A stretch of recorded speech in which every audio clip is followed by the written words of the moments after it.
إن الحمد لله نحمده ونستعينه ونستغفره ونعوذ بالله من شرور أنفسنا ومن سيئات أعمالنا. من يهده الله فلا مضل له ومن يضلل فلا هادي له، وأشهد أن لا إله إلا الله وحده لا شريك له، وأشهد أن محمدا عبده ورسوله. يا أيها الناس اتقوا ربكم الذي خلقكم من نفس واحدة وخلق منها زوجها وبث منهما رجالا كثيرا ونساء، واتقوا الله الذي تساءلون به والأرحام إن الله كان عليكم رقيبا. يا أيها الذين آمنوا اتقوا الله حق تقاته ولا تموتن إلا وأنتم مسلمون. يا أيها الذين آمنوا اتقوا الله وقولوا قولا سديدا يصلح لكم أعمالكم ويغفر لكم ذنوبكم، ومن يطع الله ورسوله فقد فاز فوزا عظيما. أما بعد، اعلموا عباد الله أن أصدق الحديث كتاب الله، وخير الهدى هدى محمد صلى الله عليه وعلى آله وسلم، وشر الأمور محدثاتها، وكل محدثة بدعة، وكل بدعة ضلالة، وكل ضلالة في النار. يقول الله تبارك وتعالى في كتابه الكريم: إذ يتلقى المتلقيان عن اليمين وعن الشمال قعيد ما يلفظ من قول إلا لديه رقيب عتيد. يخبر الله سبحانه وتعالى في هذه الآية أن ما يتلفظ به الإنسان، جميع ما يتلفظ به له ملائكة يكتبونه ويسجلونه عليه، عن اليمين وعن الشمال. عن اليمين يكتب الأعمال والأقوال الصالحة، وعن الشمال يكتب غير ذلك من السيئات ونحو ذلك.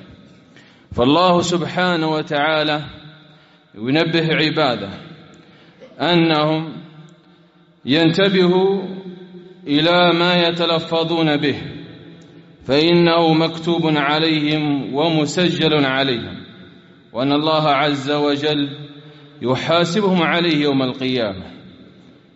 وإن من الناس من يتلفظ بألفاظ تخدش عقيدته وتهلكه في دينه، وهو لا ينظر إليها ولم يلتفت إليها، فتهوي به في جهنم، كما ثبت عند البخاري من حديث أبي هريرة رضي الله عنه أن النبي صلى الله عليه وسلم قال: لا يتكلم إن من أو كما قال النبي صلى الله عليه وسلم: إن من الناس يتكلم بالكلمة من رضوان الله لا يلقي بها أو لا يلقي لها بالا، أي لا يلتفت إليها، وهي من رضوان الله عز وجل، فيرفع الله بها درجات. وأن العبد لا يتكلم بالكلمة من سخط الله، أي فيها سخط الله عز وجل وفيها غضبه، أي كلمة لا يرضاها الله عز وجل، فيها انحراف في عقيدته أو في دينه أو في معاملته، لا يلقي لها بالا، لا يلتفت إليها، لا ينظر إلى معناها، ولا ينظر إلى ما تحمله من معتقد. قال: فتهوي به في جهنم، أي يكون دخوله إلى جهنم بسبب تلك الكلمة الذي لم يلتفت إليها.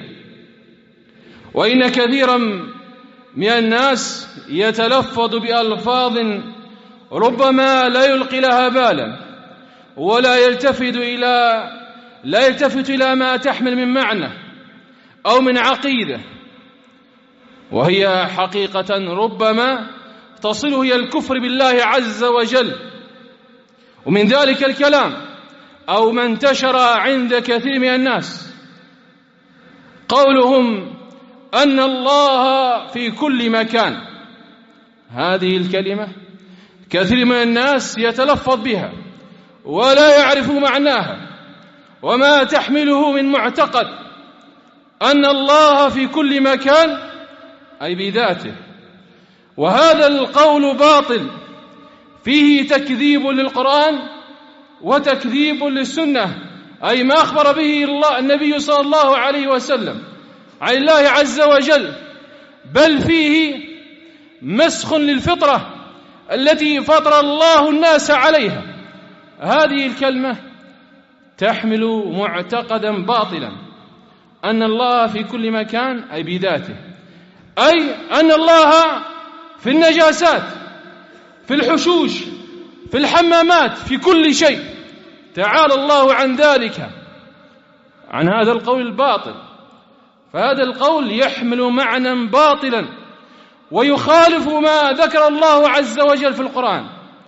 والناظر آيات كثيرة وأدلة كثيرة تدل عن أن الله عز وجل مستو على عرشه فوق سماواته، يقرأها كثير من الناس في القرآن، لكن لم ينظر إلى ما تحمل من ذلك المعنى أو ما تحمل هذه الكلمة من معنى.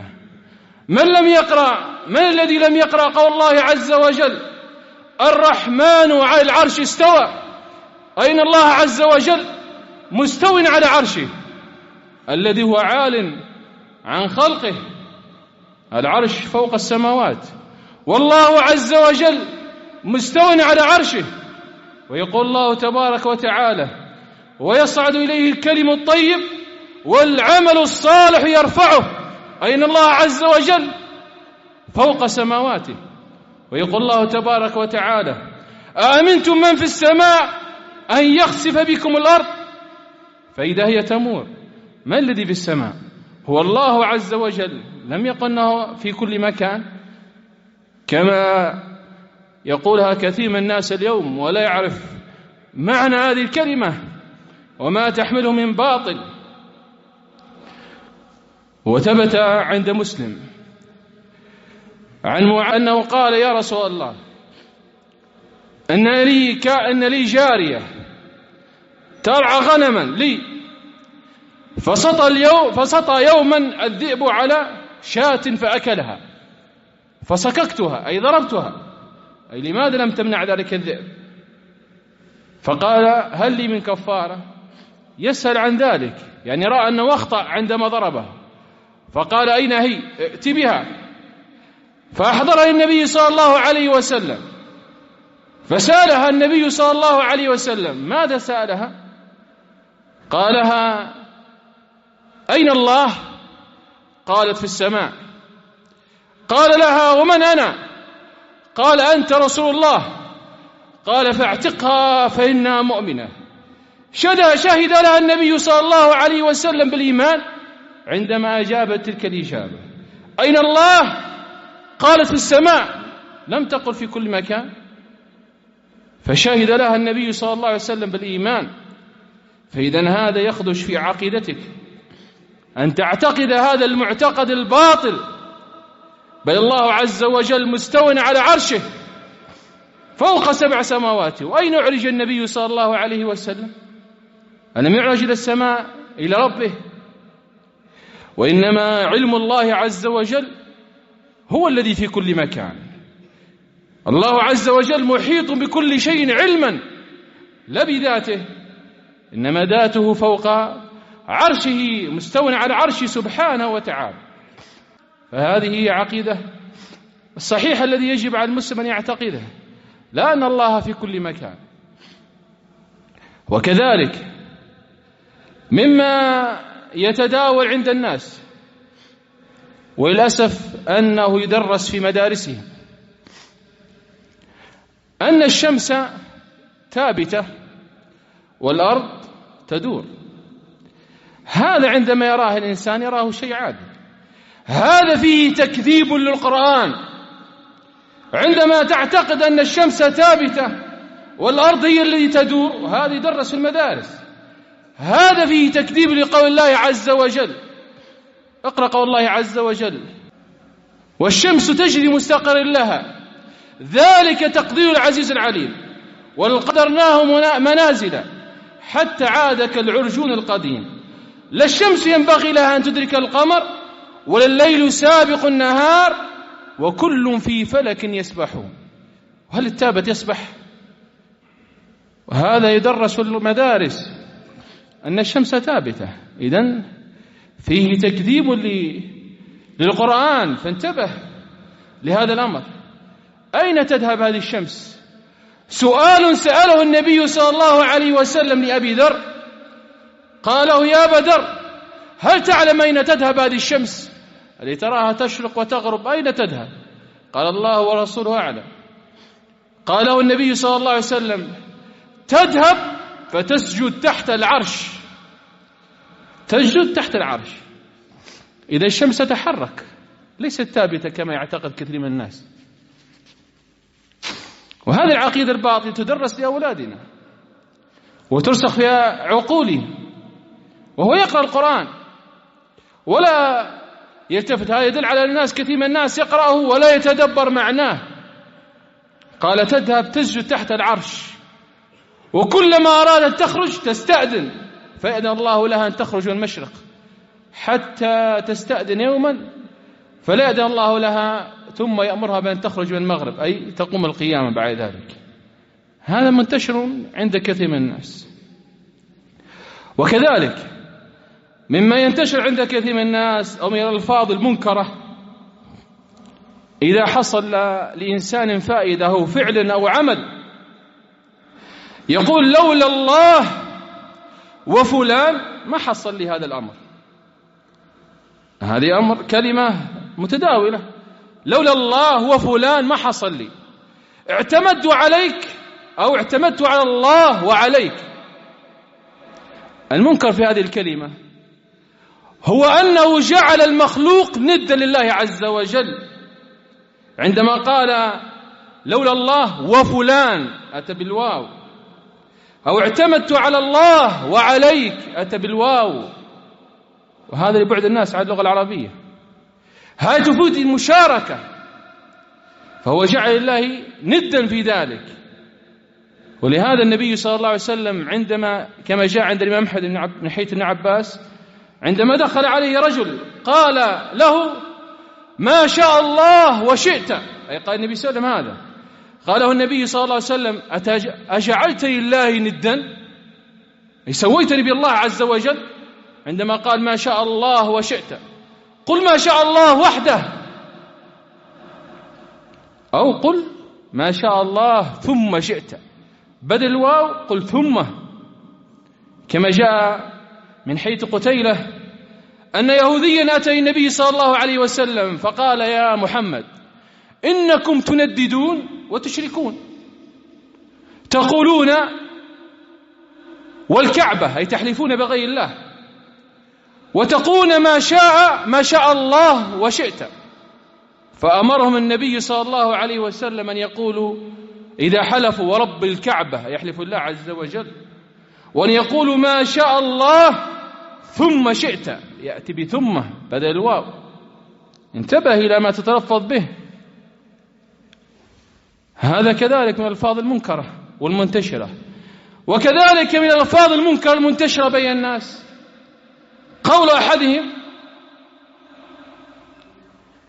عندما يحصل له شيء أو عمل أو نحو ذلك، أو حصل أنه عمل عملا يقول عملت الذي علي والباقي على الله. ترى هذه منتشرة كذلك، فعلت الذي علي والباقي على الله، أي الذي عمله في الأول لا علاقة الله به، لم يعتمد على الله فيه، لم يستعن بالله عز وجل في أدائه. هذه ظاهر هذه الكلمة. والنبي صلى الله عليه وسلم يقول احرص على ما ينفعك واستعن بالله، هكذا. ويقول الله عز وجل وعلى الله فتوكلوا إن كنتم مؤمنين. كيف تعمل شيء ولا تعتمد فيه على الله؟ الباقي على الله، وهذا فعلته أنا. فلعليك أن تعتمد على الله عز وجل في كل شيء، وإنما تقول فعلت هذا والتوفيق من الله، ونسأل الله الإعانة في ذلك ونحو ذلك من تلك الألفاظ. فانتبه إلى ما تتلفظ به، فإنه ربما يجرك إلى أمور سيئة ومنكرة. وكذلك من الألفاظ المنتشرة بين الناس: إذا مرض فلان صابه مرض خطير أو مات، قالوا مسكين ما يستاهل. على من مسكين ما يستاهل؟ على الله عز وجل أنه ما يستاهل أن يصيبه بذلك المرض أو أن يقبض روحه، أي كأن الله عز وجل ظلمه، فهو فيه اتهام واعتراض على الله عز وجل. هذا كثير كذلك عند الناس، مسكين ما يستاهل في من مرض أو توفاه الله عز وجل. والله عز وجل يقول: وما كان ربك بظلام العبيد وما ظلمناهم ولكن ظلموا أنفسهم، حرمت الظلم على نفسي وجعلته بينكم محرما. فانتبه إلى ما تتلفظ به. وكذلك من الألفاظ المنكر المنتشرة عند الناس قولهم: شاء القدر أنه ما حصل كذا، شاء القدر أني ذهبت، شاءت الظروف ما شاءت الظروف. ينسب المشيئة لغير الله عز وجل، فينسبها للقدر أو ينسبها الظرف وهو الزمان، وهذه لا مشيئة لها، إنما المشيئة لله عز وجل. قال الله تبارك وتعالى: وما تشاءون إلا أن يشاء الله. فكيف تنسب المشيئة غير الله عز وجل؟ وهذه منتشرة عند الناس، فينسب المشيئة لغير الله عز وجل. ما شاء الله كان وما لم يشاء لم يكن، لا يقع شيء إلا بمشيئة الله عز وجل. وكذلك من الألفاظ المنتشرة المنكرة عند كثير من الناس قولهم: لا حول الله. لا حول الله اختصار لكلمة لا حول ولا قوة إلا بالله. هل تعلم ما معنى لا حول ولا قوة إلا بالله؟ أي لا تحول لك ولا قدرة ولا استطاعة ولا قوة إلا بالله عز وجل. فإذا قلت لا حول الله أي نفيت ذلك عن الله عز وجل. وهذا منتشر عند الناس، يقول لا حول الله ولا ينتبه لذلك المعنى، أنه نفى الحول عن الله عز وجل.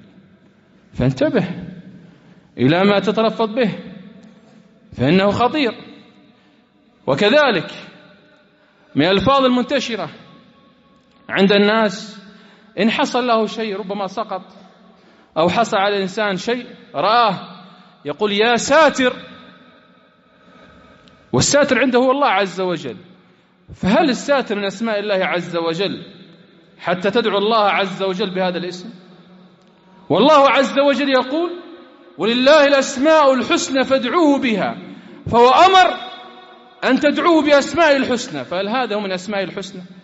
هل ثبت أن الساتر من أسماء الله الحسنى؟ لم تأتي آية ولا حديث فيه إثبات هذا الاسم الله عز وجل، وإنما أتى الحديث بإثبات الستير: إن الله حي ستير، أي قل يا ستير، لا تقل يا ساتر، فإن هذا لم يأتي عليه دليل. وهذا كذلك منتشر عند كثير من الناس، إنما أمرك الله أن تدعوه بأسمائه، ولا يجوز لك أن تخترع لله عز وجل اسما لم يسمي به نفسه، أو تصفه بصفة لم يصف الله سبحانه وتعالى بها نفسه، لأنك متقون على الله بغير علم. فعليك أن تنتبه إلى ما تتلفظ به.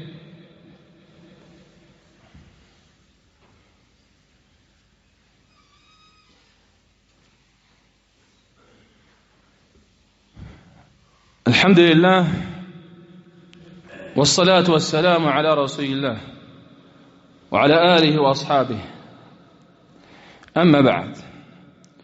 وكذلك من الألفاظ المنتشرة عند كثير من الناس عندما يقول له: لماذا فعلت هذا؟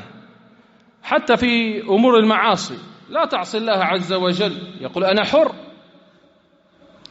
حر في تصرفاتي، لا علاقة لك بي، هذا من اللفظ المنكر. أنت لست حرا، بل أنت عبد لله عز وجل. هل يريد أن يفك الرقة والعبودية عن الله عز وجل لنفسه؟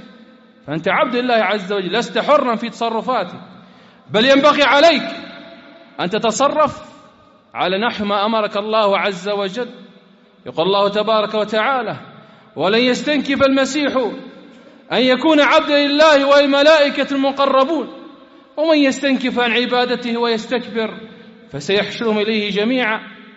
ومن هنا أتت حرية الفكر، حرية الاعتبار، حرية الرأي أو التعبير ونحو ذلك من الألفاظ المنكرة التي تريد الناس أن ينفكوا من عبودية الله عز وجل.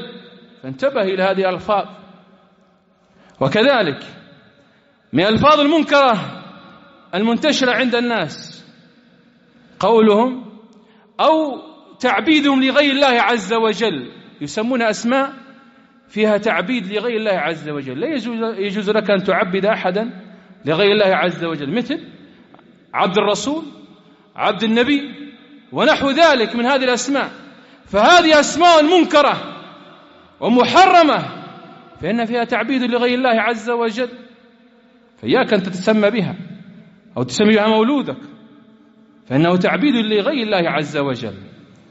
من الألفاظ المنكرة المنتشرة عند الناس أو كثير من الناس: إذا مات فلان، مات إنسان أو مات مسلم، قالوا انتقل إلى رحمة الله، فلان مرحوم. وما يدريك أنه مرحوم؟ إن كنت تريد الإخبار على أنه انتقل إلى رحمة الله أو تريد أن تخبر أنه مرحوم فإنك أتيت بقول منكر. إن كنت تريد الإخبار عن ذلك، وما يدريك أنه مرحوم؟ هل يعلم أحد أنه مرحوم؟ لا يعلم أحد، علمه عند الله. ثبت أن كعب بن عجرة مرض فزاره النبي صلى الله عليه وسلم، وكانت عنده أمه، فقال النبي صلى الله عليه وسلم: أبشر يا كعب. ماذا قالت أمه؟ قالت: هنيئا لك يا كعب الجنة. فقال النبي صلى الله عليه وسلم: من المتآلي على الله؟ قال: يا رسول الله هذه أمي. قال: وما يدريك يا أم كعب؟ لعل كعبا منع، أو لعل كعبا قال قولا لا يعنيه، أو منع شيئا لا يغنيه. إياك أن تتقولي شيئا لا تعلميه. هذا لا يجوز لك أن تشهد لأحد بجنة ولا نار ولا برحمة ولا عذاب لم يشهد الله له ولا رسوله. من أين لك تعرف ذلك؟ وكذلك ثبت عن النبي صلى الله عليه وسلم أن رجلا كان عابدا وكان أخا له عاصي دائما في المعاصي، ينصحه على أنه يترك تلك المعصية ويأبى. فقال له يوما: والله لا يغفر الله لك. فقال الله عز وجل: من متآلي علي ألا أغفر لفلان؟ غفرت له وحبطت عملك. كيف تجزم بأنه لا يغفر الله له؟ من أين لك ذلك؟ وكذلك الشهادة، لا تجزم لأحد أنه شهيد، لا نعلم ما الذي ختم به، ما هي أعماله، إلا من شهد له الله أو رسوله. قاتل رجل مع النبي صلى الله عليه وسلم، عندما رجعوا من تلك الغزوة أصاب ذلك الرجل سهما فقتله. فقال الصحابة، بعض الصحابة: هنيئا له يا رسول الله الجنة. قال: لا، هو في النار في شملة غلها. أي لا تجزم بذلك، ما تعلم بذلك ما الذي فعله، لا نعلمه، إنما نرجو له الشهادة، نرجو له أن الله يرحمه، ندعو الله أن يرحمه، أن يقيه من عذاب النار. أما نجزم له فإياك أن تفعل ذلك، فإن هذا من الألفاظ المنكرة أن تتلفظ بهذا الأمر. وكذلك مما ينكر قولهم: إذا مات فلان انتقل إلى مثواه الأخير. هذه تسمعها كثيرا خاصة في الإذاعات، ويقول لك انتقل إلى مثواه الأخير. هل تعلم معنى ذلك؟ هل القبر هو مثوى الأخير؟ خلاص انتهى، ما سيخرج منه؟ القبر هو أول منازل الآخرة. كيف يقول مثوى الأخير؟ فيها إنكار للبعث، أي أن الله لا يبعثهم من القبور. أخذوها ربما من بعض الكفار والنصارى فتلقوها وتلفظوا بها ولا يعرفوا معناها، أن فيها إنكار للبعث، الناس يبعثون من قبورهم. القبر أول منزل من منازل الآخرة، ما زال أمامه بعد القبر أرض محشر وحساب وصراط وميزان وجنة ونار وغيرها، فهي ليست آخر منزل سينزل فيه، بل هو أول منزل في الدار الآخرة. فانتبه إلى ذلك اللفظ: زعم الذين كفروا أن لا يبعثوا، قل بلى وربي لتبعثون. فهذه الألفاظ منكرة، وكثير منها لو بحث الإنسان عنها يجد عند الناس كثير من الألفاظ لا ينتبهون إليها. فانتبه إلى ما تتلفظ به، وانظر إلى معناه قبل أن تتفوه به. وصلى الله على محمد وعلى آله وصحبه وسلم.